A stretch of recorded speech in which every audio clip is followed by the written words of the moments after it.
जय हिंद बच्चों, मैं संतोष कुमार मिश्रा, माध्यमिक शिक्षक, शासकीय high school police line Shahdol Madhya Pradesh. आज की कक्षा में आप सभी का स्वागत करता हूं। आज हम लोग पढ़ेंगे अध्याय 1 के कुछ महत्वपूर्ण ऑब्जेक्टिव वस्तुनिष्ठ प्रश्न उत्तर। तो चलिए शुरू करते हैं आज की कक्षा। सबसे पहला प्रश्न, किसी तत्व के द्रव्यमान प्रति इकाई आयतन को क्या कहते हैं? तो इसे क्या कहेंगे हम?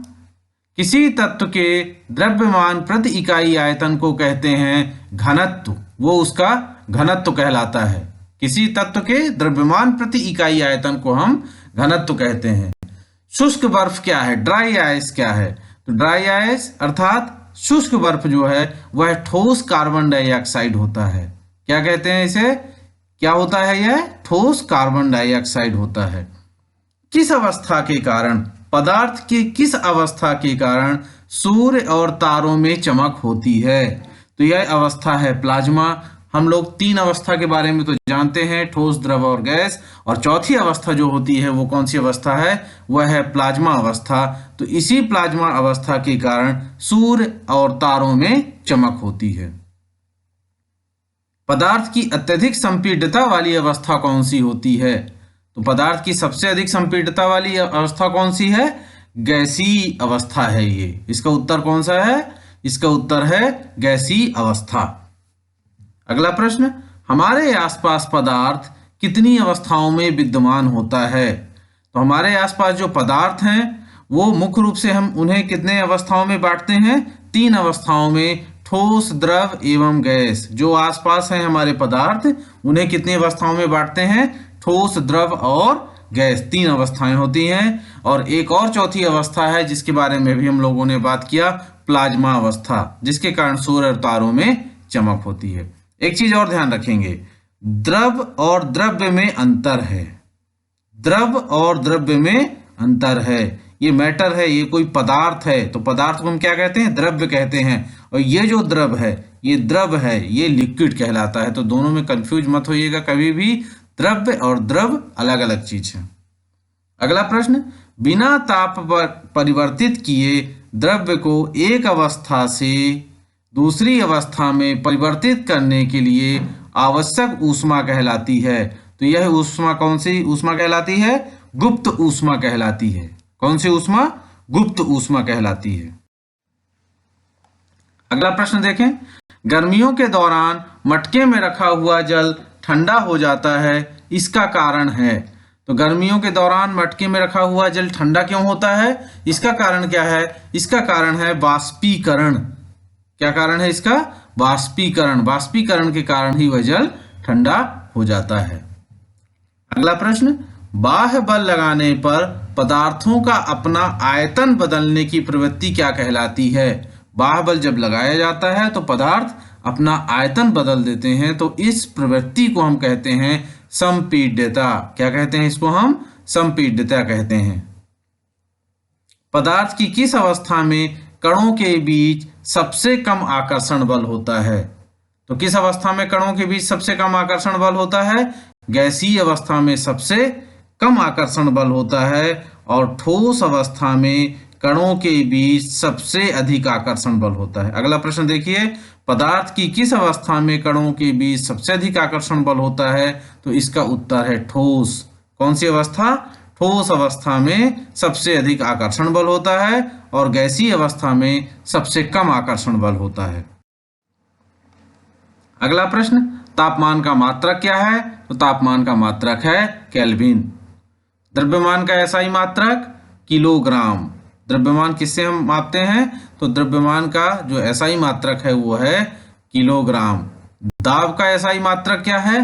तो दाब का एसआई मात्रक पास्कल है। भार का न्यूटन और घनत्व का किलोग्राम प्रति घन मीटर, ये इसका मात्रक है। ये क्या है? एसआई मात्रक, किलोग्राम प्रति घन मीटर। शुद्ध जल का क्वथनांक क्या होता है? तो शुद्ध जल का क्वथनांक क्या होता है? 100 डिग्री सेल्सियस या 373 केल्विन। डिग्री सेल्सियस में कहेंगे तो 100 डिग्री सेल्सियस और केल्विन में कहेंगे तो 373 केल्विन। आपसे ये बनना चाहिए कि डिग्री सेल्सियस को केल्विन में कैसे बदलते हैं और केल्विन को डिग्री सेल्सियस में कैसे बदलते हैं। शुद्ध जल का गलनांक क्या होता है? तो शुद्ध जल का गलनांक 0 डिग्री सेल्सियस होता है या 273 केल्विन होता है। कितना? गलनांक जो होता है 0 डिग्री सेल्सियस या 273 केल्विन होता है। तापमान बढ़ाने पर कणों की गतिज ऊर्जा पर क्या प्रभाव पड़ता है? तो तापमान बढ़ाने पर कणों की गतिज ऊर्जा बढ़ती है। कणों की गतिज ऊर्जा पर क्या प्रभाव पड़ता है? तो कणों की गतिज ऊर्जा बढ़ती है।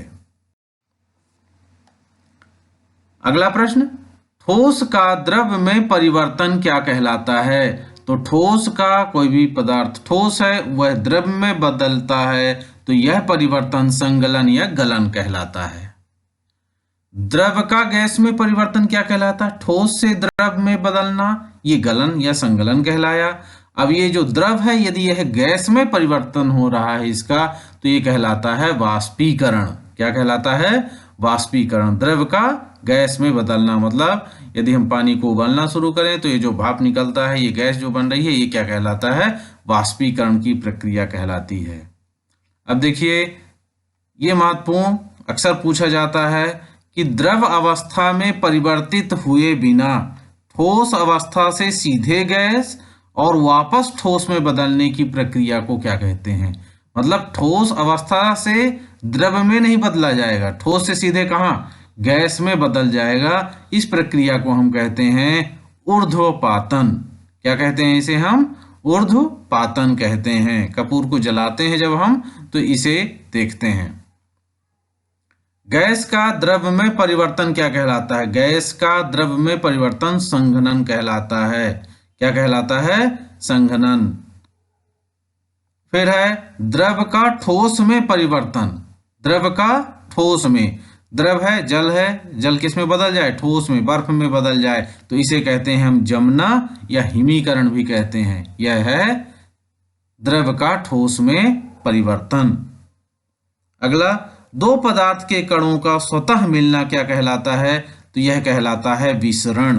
क्या कहलाता है? दो पदार्थ के कणों का स्वतः मिलना विसरण कहलाता है। और विसरण का उदाहरण देखिए यहाँ, डेटॉल की बूंद को जल में मिलाने पर कौन सी परिघटना घटित होती है? डेटॉल की बूंद को हम किस में मिलाते हैं? जल में मिलाते हैं तो देखते हैं कुछ टाइम बाद दोनों आपस में मिल जाते हैं। तो यह परिघटना कौन सी है?